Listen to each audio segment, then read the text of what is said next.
So, Shalom, everyone.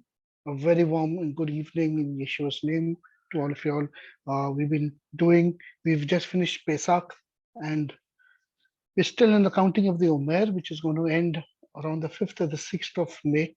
And hope you all have been able to go through everything. I posted the last video. Sorry for that, it's been a little late. Nevertheless, uh, you all can go through that. Yeah, keep studying, keep learning, keep edifying yourselves. Today,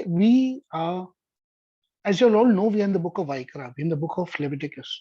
And the book of Leviticus is so crucially important to the core of Judaism of its day, and even till today, but very much neglected from where we come from. We who come from the nations, from the Goyim, we look at the book of Leviticus and uh, we just really don't digest the richness and the deepness of it. In Pasha Shmini, last week, we seen how God is dealing with Aaron and his two sons who died, Nadav and Abihu, and what was the fire, right? That's what we studied last time. So besides the physical aspect of many things, there is also the aspect of the metaphysical. There's an aspect of the spiritual that we all, have to dig deep into. And that's the book of Leviticus. So at the end of the day, we may be looking at all the enactments of sheep and goat and blood and sprinkling of the blood and carrying vessels and the full korbanot, because Leviticus is about korbanot, Vaikra is about korban. But there is another essence of things that we need to look at. So we kind of delved in Shmini to a certain extent. Today, we are going to study this other portion that comes after that. It's called Tazria and Metzorah. Okay, it deals with impurities. It deals with Tumah and Tahara, and specifically a condition called leprosy in the Bible, which is called leprosy because there is no English equivalent to what the Bible is saying. But it is not the disease called leprosy. Of what we know, the bacterial kind of disease that we know, it's not about that. It is a spiritual condition that the Torah is talking about. Now, when we read this portion called Tatsriya and Metzorah, in Tatsriya, basically, it touches upon the disease and how, what it is all about. And it's very unclear today for us to understand. And then in Metzorah, it talks about how the disease needs to be handled, how the high priest is given the charge of dealing with people who are partaking of this uncleanness. But the question is that how does this uncleanness come about in the first place? Because now let's go to Metzorah. Let's go to Metzorah. That is chapter 13 of Leviticus. And if you all have your Bibles, please turn with me. We're just going to read a little from there. And we'll touch upon how this uncleanness comes through. And then we're going to go a little towards the halakha. I'm going to teach you all a little from what the Jewish sages have said and how they have interpreted and understood this. Okay, so chapter 13, verse 1, it says, "Vaydaber Adonai el Moshe ve'el Aharon lemor." And the Lord spoke to Moses, saying, "Adam ki iye beor besaru she'et o sefpachato beharat vehaya beor besaru lenega saraat vehuva el Aharon hakohen oy el ehad mibanav ahakohenim." When a person has on the skin of his body a swelling, a rash, or a discoloration, and it develops into a scaly affection on the skin of the body, it shall be reported to Aharon, the high priest, or to one of his sons, the priest. This says, Ve'reaha kohen et nega beor be'sara be'habasar ve'seher ve'nega hapach. Lavan umera hanega amoch meor basara nega itzarathu verahahu hakohen vetame oto. The priest shall examine the affection on the skin of the body. Only the high priest is allowed to do this.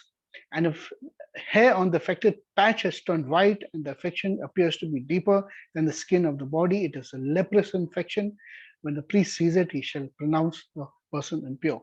Okay, so you know, people throughout their lives, every one of us to some point of time has experienced some kind of uh, a skin uh, eruption, right?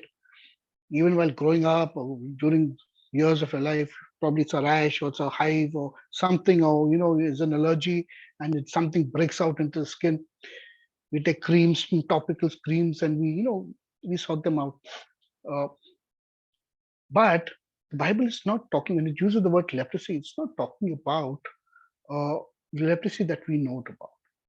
And this is something which the Bible talks about, that it can attach itself to skin, to leather, to something which is wooden, to the walls of your house, right? So it's more like what you would say that when you live in a cold and damp climate, right, and your house is full of humidity, you start getting uh, those kind of things melt or molt. It's called molt on the walls, right? Those fungal things, and that develops into it grows around. It can grow in your curtains, it can grow in your house, it can grow in your walls, it can go into your leather jackets, into your clothes, into your wooden things around, and then it spreads.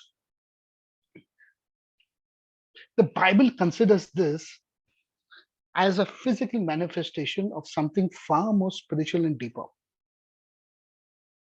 That means that the knowledge that was given, or rather the knowledge that Aaron and Moshe and all these people, or at least the sages of Israel who knew for millennia, they had an understanding that every sickness, every disease, every outbreak in the body, whether it's a headache, skin eruption, a pain, a swelling, or whatever, that appeared out of nowhere in the human body is rooted in something more spiritual, right?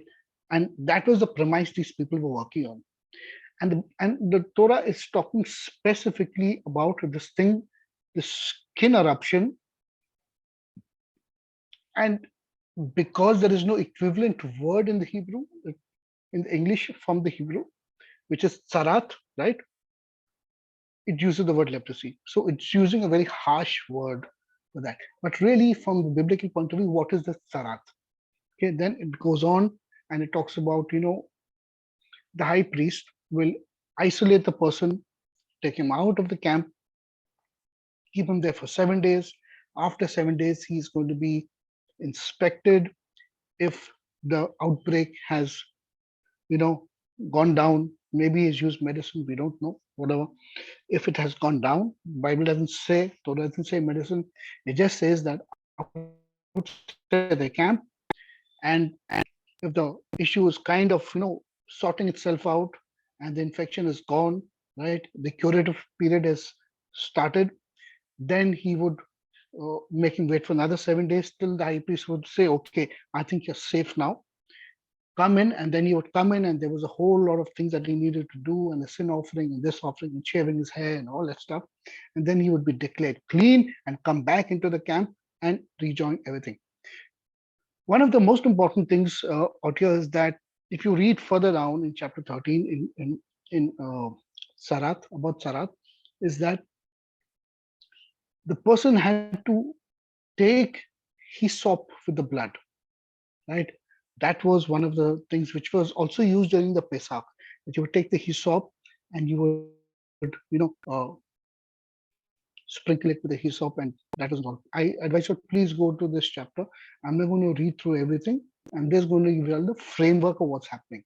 Okay, so on the seventh day, the priest shall conduct an examination, and if the affection has remained unchanged in color and disease has not spread on the skin, the priest shall isolate the person for another 7 days.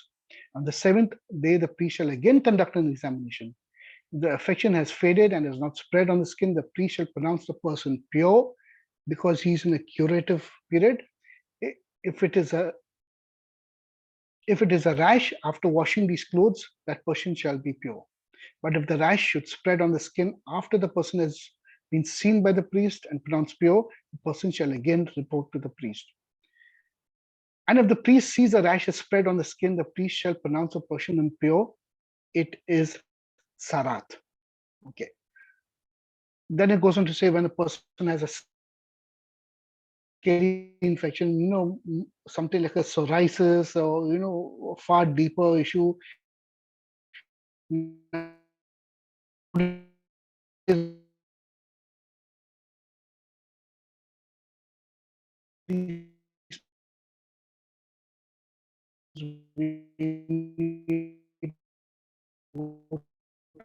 The doctor and the right, why does this come down to, and how does impurity or Tumah?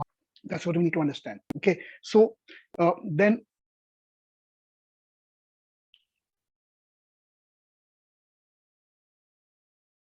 okay, so let's look at now. With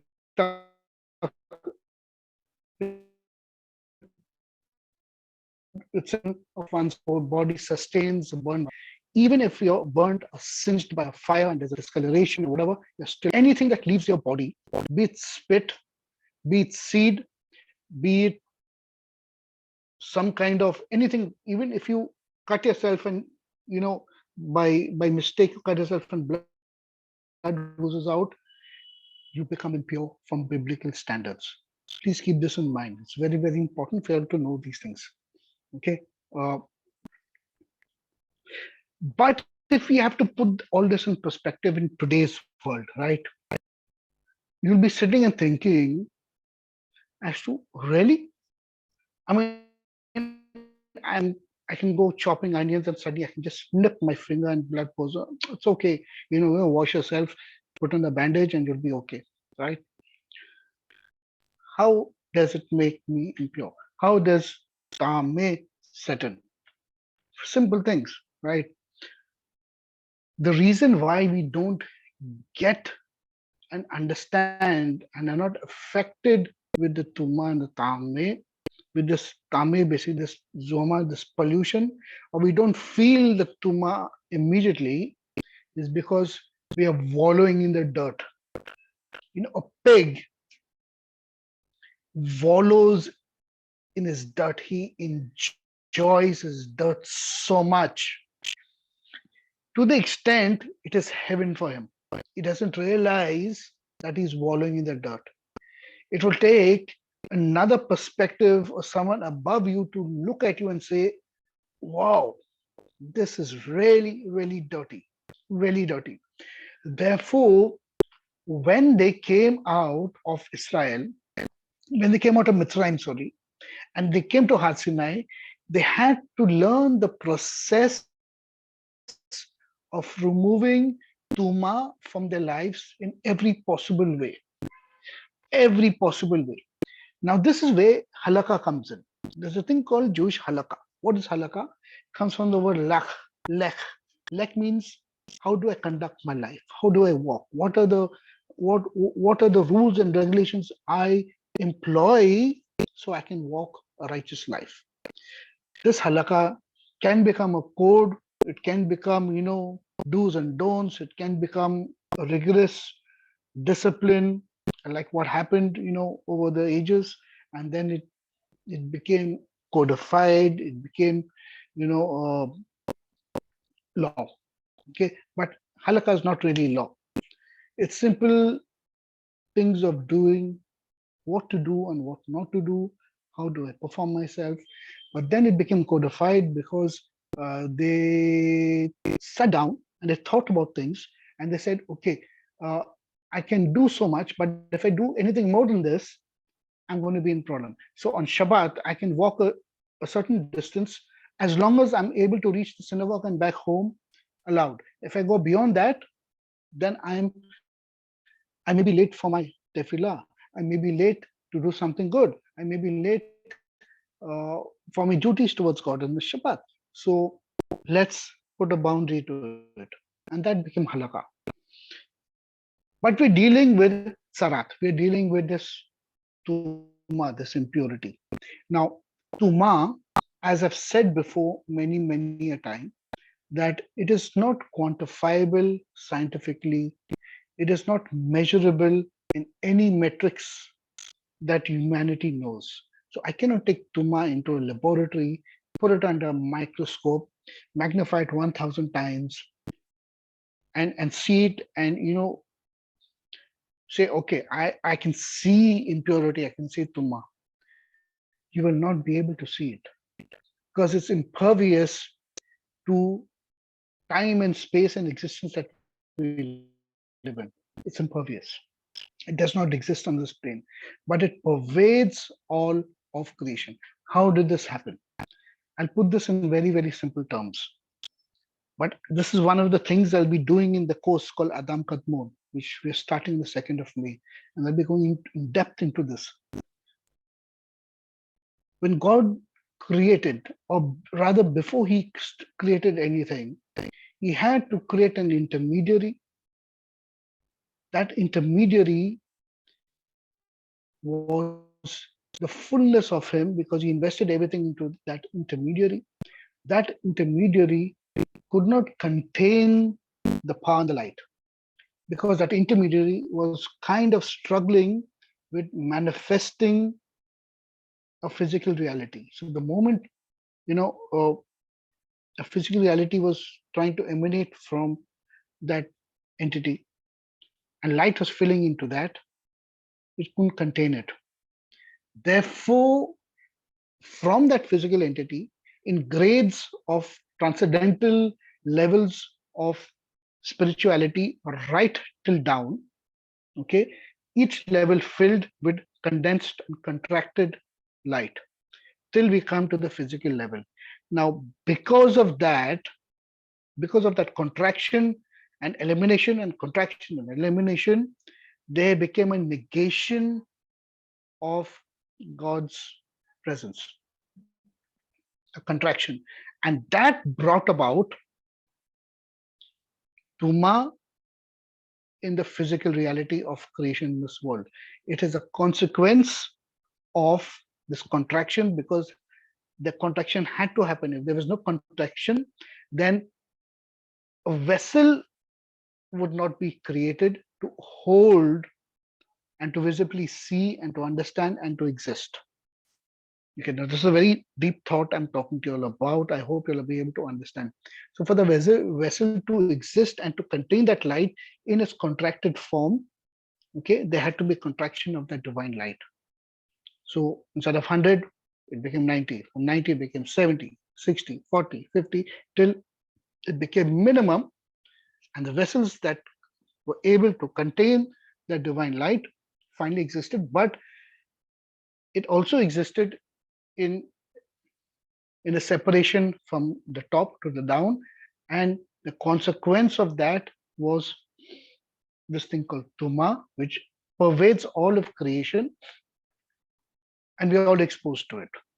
When God created Adam and Hawa, right, uh, they were a unified being. They knew the Tuma, they could see the Tuma, they understood it. They were not naive, they were not like small children, they were not.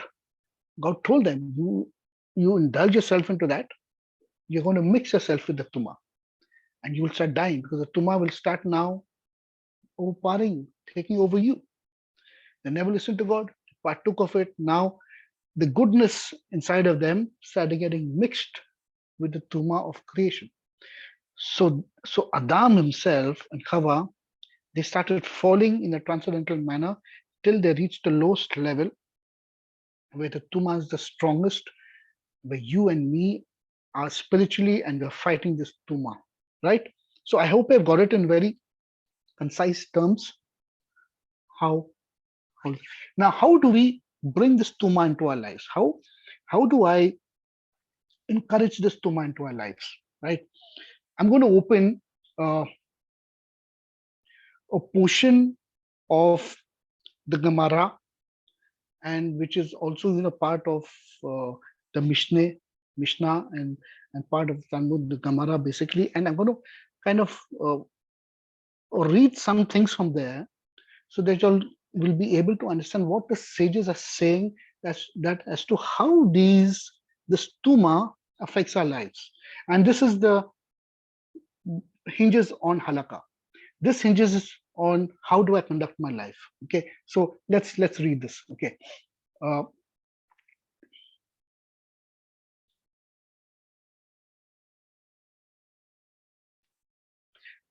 Rabbi Shmuel Bar Nachmani says, this is in Arachin 16a. Okay, for reference, if you want to. Rabbi Yochanan says, leprous marks come and afflict a person for 7 sinful matters. There are 7 sinful matters that are very specific as to how this leprous condition affects a human being. 1, for malicious speech. 2, for bloodshed. 3, for oaths that are taken but they're not being fulfilled. They're taken in vain. For forbidden sexual relationships, for arrogance, for theft, and the last one is for miserly and stinginess. 7 of them. And then it goes on to say, it gives examples from the Bible in the Torah where leprosy is connected to these 7 things. The Gemara explains that the source of the claim that each of these 7 sins is punishable with leprosy. For malicious speech, one is punished as it is written, okay, that whoever defames his neighbor in secret, I will destroy him. Whoever is prideful and haughty with an eye and proud of heart, I will not suffer him. Psalms 101 verse 5. And then it says that God will use the spiritual Tumah condition to affect the person so he realizes that he's done something wrong. Now, do you remember in the book of Numbers, Miriam and Aaron say something bad about their brother Moshe? She grumbles. She goes to Moshe and she confronts him and she starts with malicious speech and says, oh, you married an Egyptian woman and this woman and that woman. And you know what the Torah says? God came down immediately. No wasting time. God came down immediately and reprimanded Miriam. And she broke out into leprosy. And then Moshe had to go and intervene on her behalf. Right? It says, and she became leprous and white as skin, and she had to be thrown out of the camp. And Moshe had to intervene. Now, the story of why she was doing that was a different thing altogether. When we come to the Torah portion, we'll talk about it. But she was maliciously talking against her brother. And this is something, in fact, it's one of the main causes why we don't live in pure lives. We have to be very, very careful in knowing what we are speaking about anybody. Rather, do not speak about anybody. Now, in categories of speech, since we're dealing with people in our lives all the time, there has to be evaluation, there has to be positive feedback, there has to be scrutiny about what a person is doing. Because if you don't, then how are you going to live life? Nothing is by default. Everything by default is going to face entropy. In fact, entropy, if you know what entropy is it is by default the consequence of physical life. Everything will come to disintegration. You buy something new, and in 10 years, It's not new anymore. It suffers entropy, right? And God understands this because after humanity indulged with Tumah, entropy came into existence. So therefore, there is nothing, absolutely nothing, that remains new. Like you buy a new uh, instrument or a new bike and a new car. That car cannot remain new for the next 10 years. It can't. It goes to wear and tear. It goes to problems. It goes to servicing and a whole lot of things. Right. That is entropy. The default system of creation, that it has to disintegrate and it has to go. How does it regenerate itself? How does it live? uh, does it come back?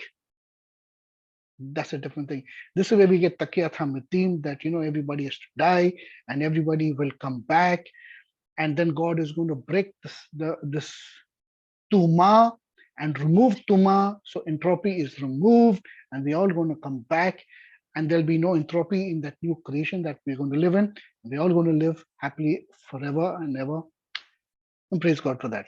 Okay, getting back to this tuma, speech. But how does speech affect tuma, and how does speech bring tuma into our lives? Do you all know that speech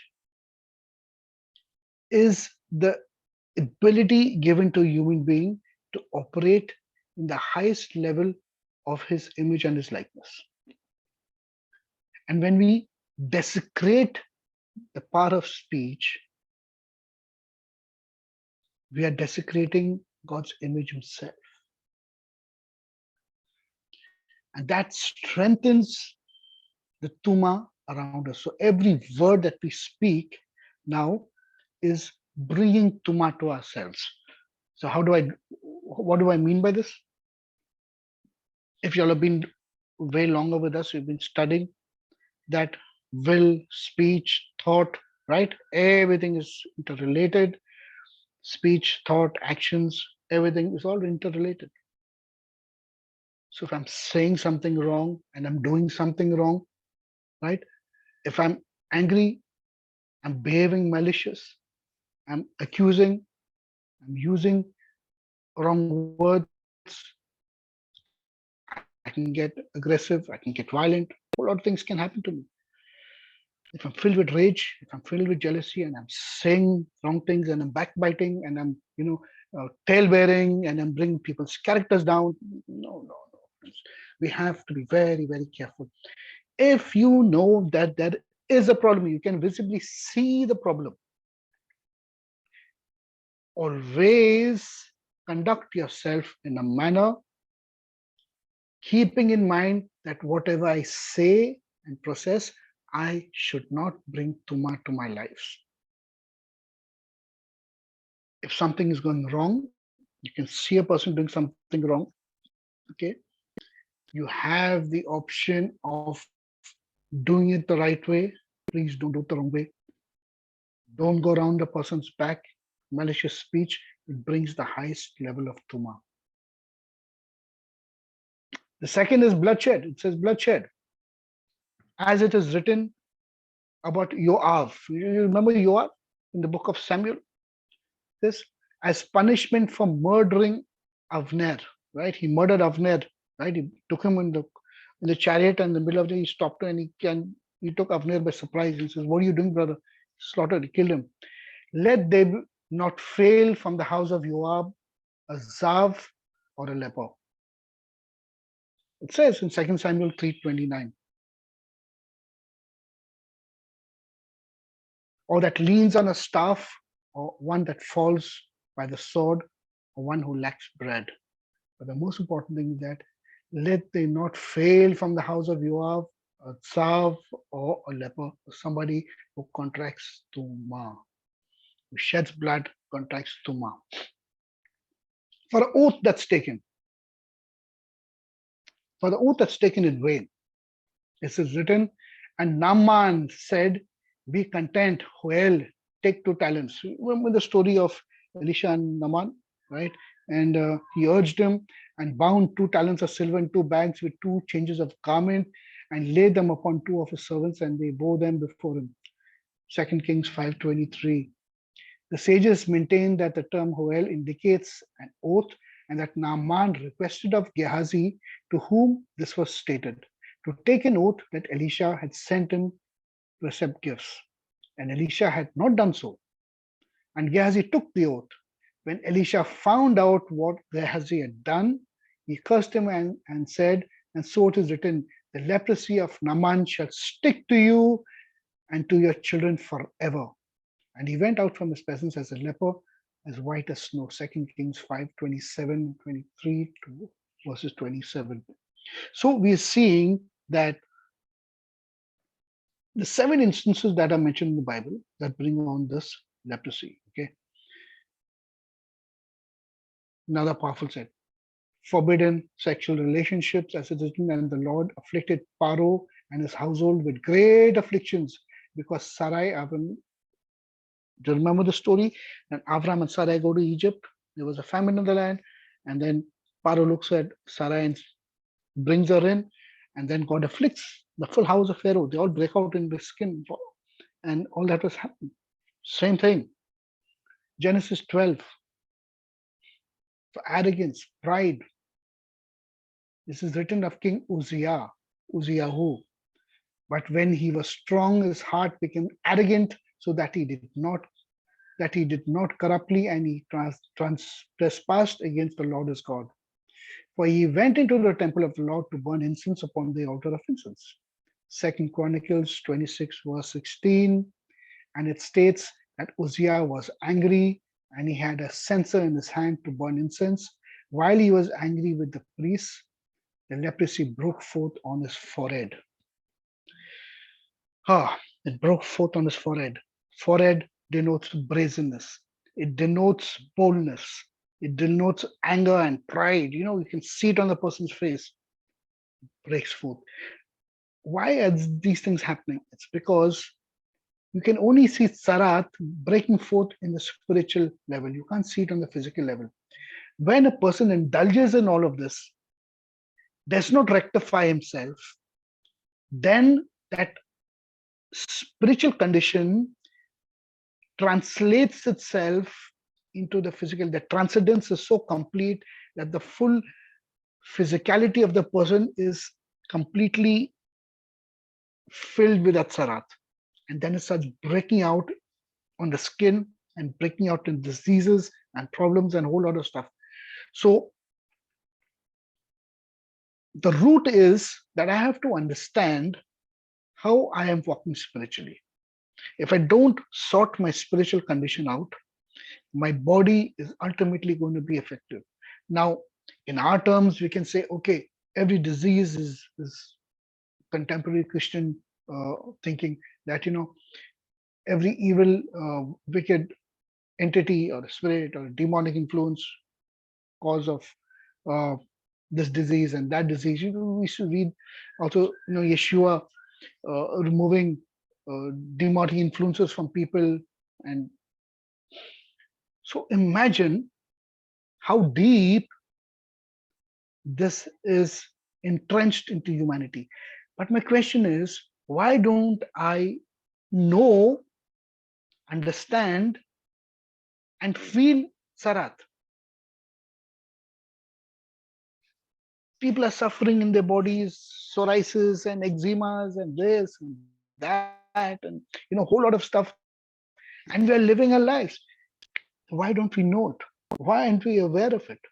It's because, as I told you, we are wallowing in its filth, and we don't even know about it. We don't even know what a bad condition that we are in.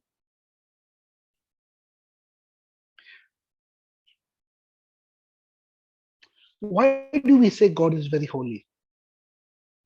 And God, eternal God, the Father, does not show himself up in this world.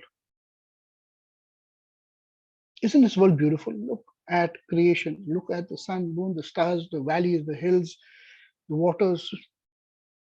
It's pure, it's beautiful. But why is it Not that God can just, open the heavens and just come and say, okay, I'm going to be on this earth right now. Why is he missing from here? Because we have created an environment and garments and covered creation and this earth and people and environment with all sorts of tumah. It's ingrained into us and in our environment around us. Therefore, that separates us from God. Now, God chose Har Sinai to descend. Probably no one ever stepped on Har Sinai before.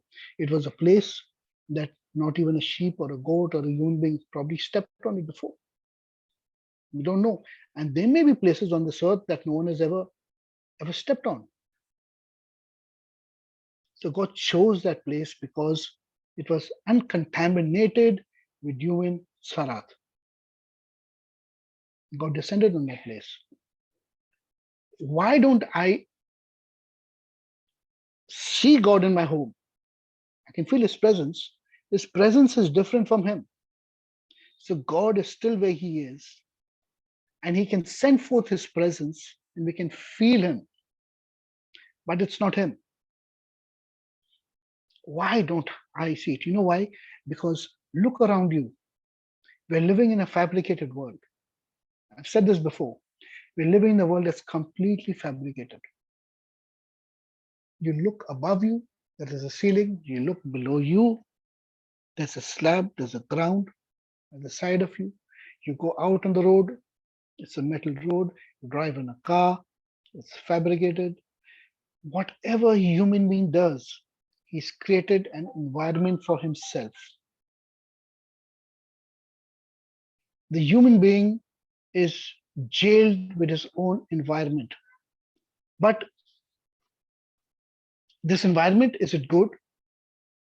Does it have spiritual conditions with it? How does sarat break out not only on my body, but also on the walls and the curtains and the doors and vessels?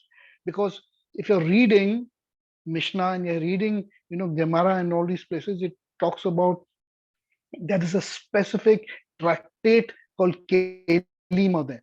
And it talks about earthen vessels and glass vessels and utensils out of steel, what can be used. And we're looking at it and people have read and says, I mean, what's the need of all of this? Yeah. I mean, why do I have to concentrate on vessels that is pure and impure? It doesn't make any sense. But today we understand why did they talk about these things, right? And why did our church people for the last 2000 years, just throw it out and say, we don't need this. It's the reality of our life. We're living in a contaminated world. So it's so easy for Sarat to just break out into everything around us. But how do I close the floodgates of Tumah, throw it out, and live a life, at least to a certain level, where there's a lot of tahara, there's a lot of light, divine light inside of me. Very, very important. If I'm living my life with all the Tumah, I can be going to congregations. Every Sunday, I begin partaking of the blood and the wine, the communion, doing worship, doing service, charity, doing all things in life. But I can yet be filled with Tumah. The most neglected part of humanity. Anger, pride, jealousy, all this will only, it boils the blood, and when the blood boils, your blood is pumping impure blood to your brain. When your impure blood hits your brain, it unsettles the neshama, because the seat of the divine soul is in your mind, it's in your brain, it's not in your heart. And when your blood is pumping impure, angry, violent, jealous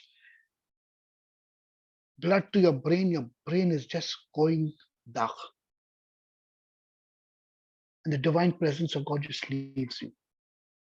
We've all experienced getting angry, right? It takes you a long time to get your composure back, actually. I mean, you after 10 minutes you're back, you say, okay, I'm fine, okay.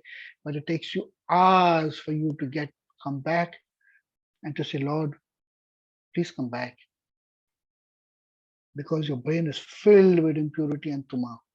The blood is pumped all of that poison, that zohama into it. Your mind is the seat of your neshama, your divine soul. Your heart is the seat of your earthly soul, your nefesh. And the nefesh, if it's strengthened with zohama, then it's going to pump all that polluted blood and it's going to push away the neshama from you. Oh man, the richness of the Torah. And as for theft, it says, as it is written, and the priest shall command that they empty the house before the priest go in to see the mark, that all that is in the house. So when someone reports and says, okay, I think I've got sarat in this house, my wife, my son, my daughter, or something, or it's on the walls or something, the priest shall go in and he will say, empty out the house. Get rid of this house, burn it. Because if you've taken something that's not yours and you've robbed, you've stealed, it's lying in a state of tumah in your house. It's breaking for tumah. Leviticus 14 verse 36. In explanation of this verse, the sages taught us, saying, he gathered property that is not his. Therefore, let the priest come and scatter his property, burn it off. And as for stinginess, the last of it, this is written, then he that owns the house shall come and tell the priest, saying, there seems to me to be as it were a mark, something in the house. Leviticus 14:35. And the school of Rabbi Ishmael taught, the verse calls him the one who owns the house because it is referring to the one who was stingy and treated his house as being exclusively his and did not allow others to share his property.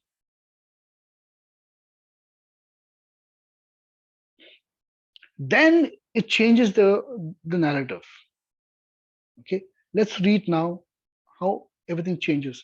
The Gemara then asks, it says, is that so? Doesn't Rabbi Anani bar Sasson say, why was the passage in the Torah that discusses the priestly garments, Leviticus chapter 8, juxtaposed to the passage that discusses offerings, chapters 1 to 7, to tell you that just as offerings atone, so too the priestly garments also atone for a person. Now this is huge. This is really huge. Do you remember the Big Day Kehuna? All the priestly garments that God instructed Moses to make for Aaron, right?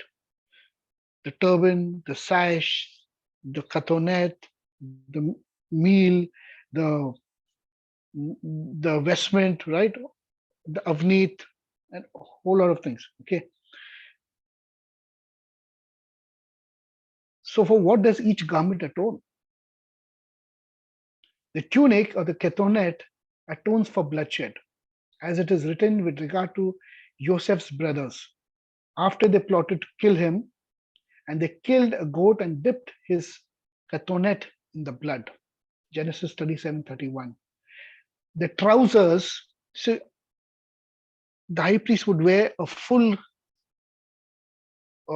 seamless garment, white seamless garment. Inside, he would wear a pair of breeches or the trousers, right? That would atone for forbidden sexual relationship, cover his shame. The breeches or this thing would cover his private parts, that he would not feel shame. So that was for sexual relationship. The seamless garment was for bloodshed. As it is written, with regard to the priestly vestments, and you shall make them linen trousers to cover the flesh of their nakedness. Exodus 28:42. The mitre, the turban, atones for arrogance in accordance with the opinion of Rabbi Hanina. As Rabbi Hanina says, it is logical that an item placed at an elevation, example on the head of a priest, shall come and atone for a matter of elevated heart. Why? The high priest would wear a band on his forehead saying, La Adonai, for the Lord. The name of God would be there. That instead of his boldness, instead of his pride, instead of his arrogance, the Lord would be before him always, in remembrance of being humble and having humility. The belt atones for thought of the heart. For it elaborates, the belt atones for sins occurring where it is situated over the heart. So basically, nowadays we wear belts on our waist, right? But in the olden days, waist was considered anywhere from your solar plexus that was what your waist was considered, right? And they would tie these big sashes and avneets right across the waist. You must have seen pictures of old high priests. The belt atones for sins occurring where it is situated over the heart, as it is written, and you shall put into the breastplate of judgment the Urim and the Tumim. There were two stones, right? And it shall be upon Aaron's heart when he goes in before the Lord, and Aaron shall bear the judgment of the children of Israel upon his heart before the Lord continually. The breastplate of the high priest atones for improper judgments, as it is written, and you shall make a breastplate of judgment. Exodus 28:15. The ephod of the high priest atones for idol worship, as it is written, without ephod or teraphim. So idolatry also comes under arrogance and pride, right? Because when a person is too proud and arrogant, it's self worship and self idolatry. That indicates that if there's an ephod, there's no sin of idol worship. The robe of the high priest atones for malicious speech. So over that seamless garment and the breeches, okay, he would wear a robe, a robe that would be open. You see many people wearing those long robes, right? The robe of the high priest would atone for malicious speech, as the Holy One, blessed be, says, let an item that produces sound, example, the bells of the robe, come and atone for an act of malicious sound, which is malicious speech. Finally, the front plate of the high priest atones for an act of brazenness. From where this is derived, here with regard to the front plate, it is written, and it shall be upon Aaron's forehead. And there, with regard to brazenness, it is written, and you had, in Jeremiah 3:3, it says, for God says, for there you had a forehead of a prostitute.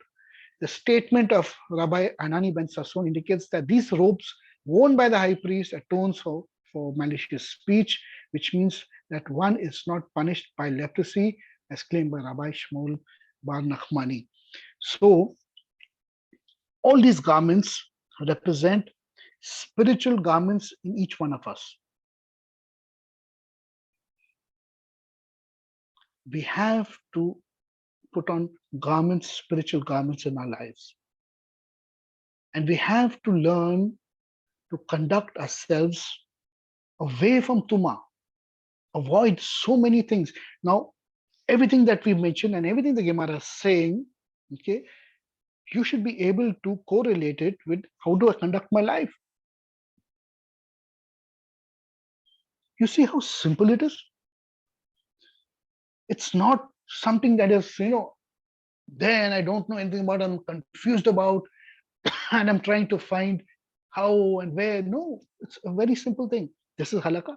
This is how I need to conduct my life. When I partake of godliness, automatically tahara and purity, it's a spiritual condition, takes part of my life. And then my mind is cleaned out. I'm able to receive the Shekinah glory of God, the divine presence that is represented by the kippah. Why do we wear kippah? It's because the divine presence rests upon my head. is the seat of my divine soul, of the neshama.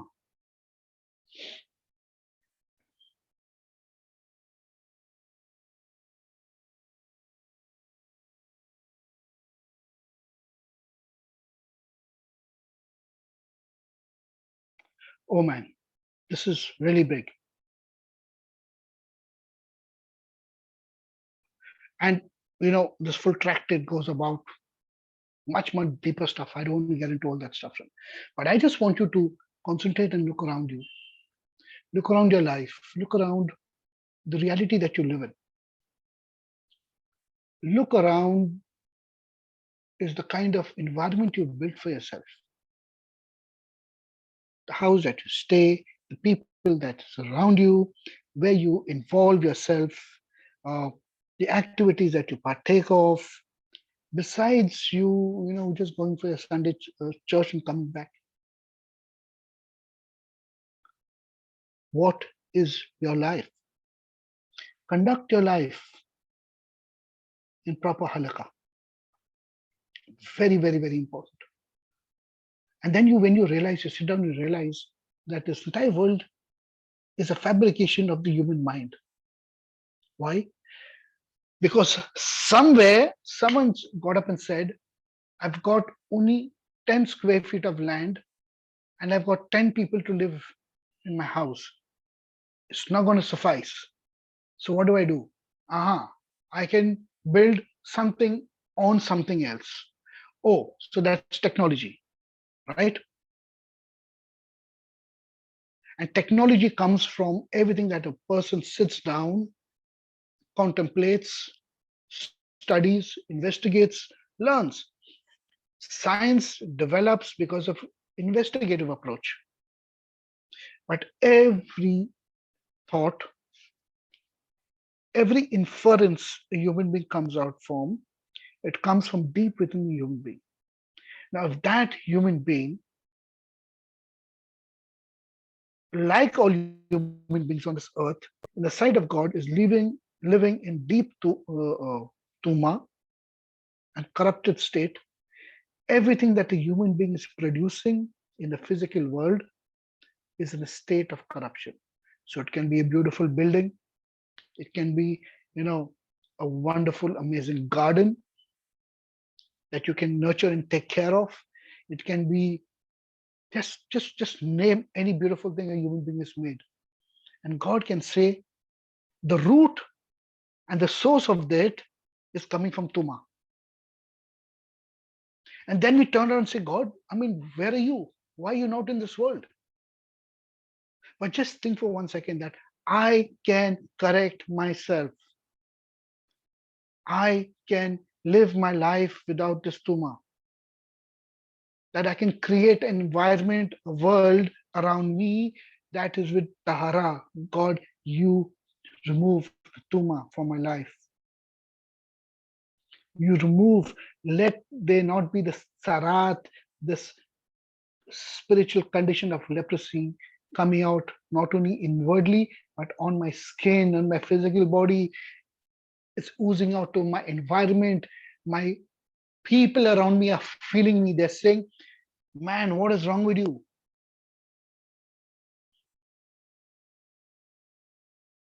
You have to rectify your deepest portions of yourself, and that is sarat. But before it hits the physical body outside, you're deeply flawed from inside. Deeply flawed. And now, just imagine in Parashat and Leviticus, God is dealing with this 3,500 years ago. Today, we are believers for 25 and 30 years, and we are oblivious of the condition that we are in. Oblivious, we are wallowing in the dirt. But the moment you get that awakening and say, oh Lord, what a condition I'm in. That veil gets lifted from your eyes. Lord, look at the condition I'm in, Lord, please. How did this happen to me? Oh, that will be the point where you will now start rectifying yourself. And this is the major push that we're trying to do at the yeshiva. The major push is that, you know, all said and done, you've been in the faith, you've been worshiping God, you've been being a good person, you've been doing your charity, you've been living that good life, right? But there is a part of you that everything that you're doing, you can do good charity work from a place of Tumah too. God is going to burn everything. He says, not wanted. Get to the source of everything. Now, when you read Tazria and Metzorah, and how the high priest would have to go separate the person. Now, they would separate a person for 7 days outside the camp, not because that would contaminate another person. That was not the only reason.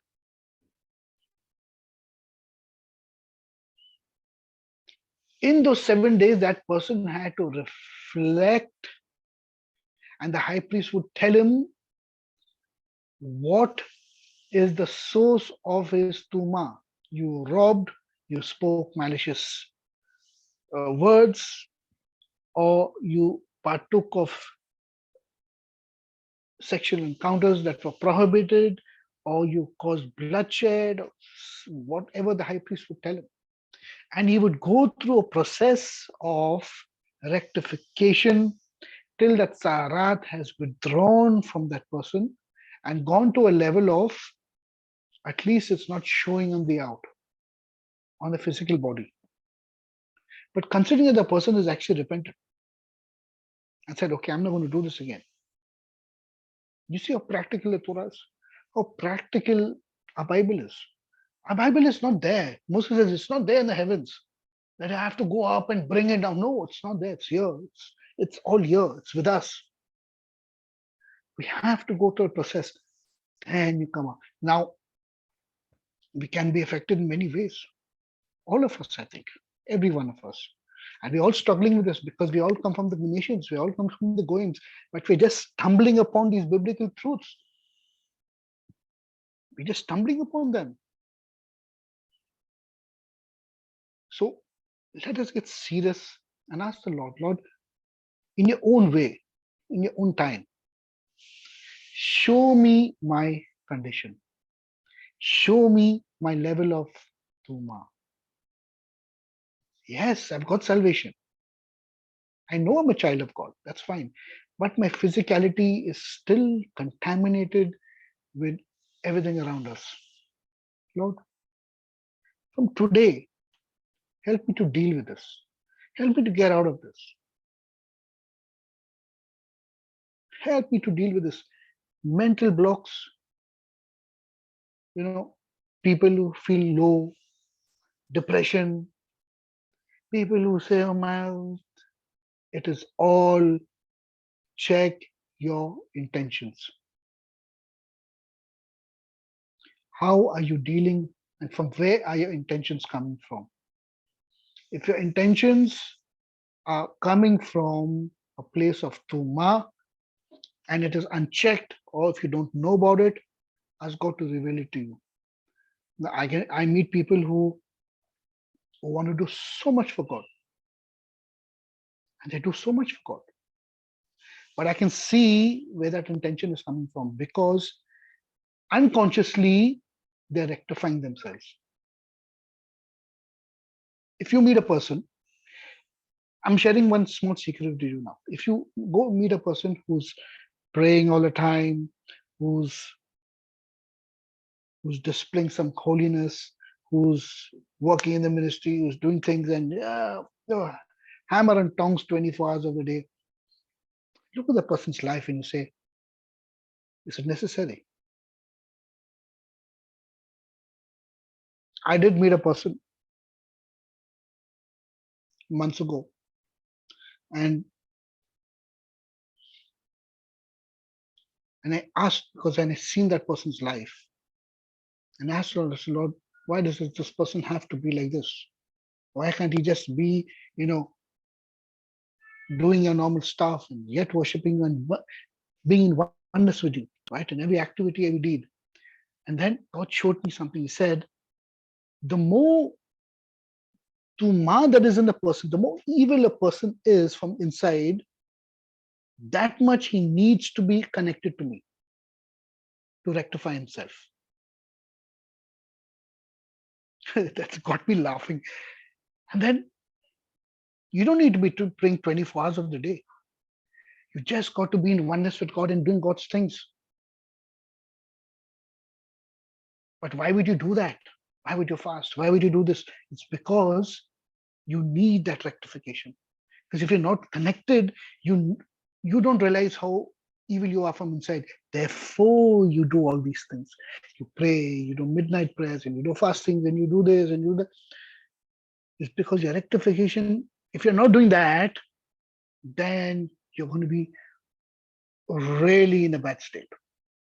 So God draws you and says, come, son, daughter, be here. But for a person who's not really in that level of, who understands this, who's mastered it, it's not necessary. That's why, Jesus, when he walked in, the Pharisees said, you don't pray, you don't fast, you don't do this, you don't wash your hands. He says, there's no need. You understand the secrets of the kingdom of heaven. But why do you need to do all this stuff? Is because you are evil in the first place. Therefore, if you see religious people around you, if you see these people doing all these wonderful things around you, it's because they would rather do that than to remain wicked and evil in this world. Bless their hearts. Unconsciously, unknowingly, they're rectifying themselves by activity and by being close to God.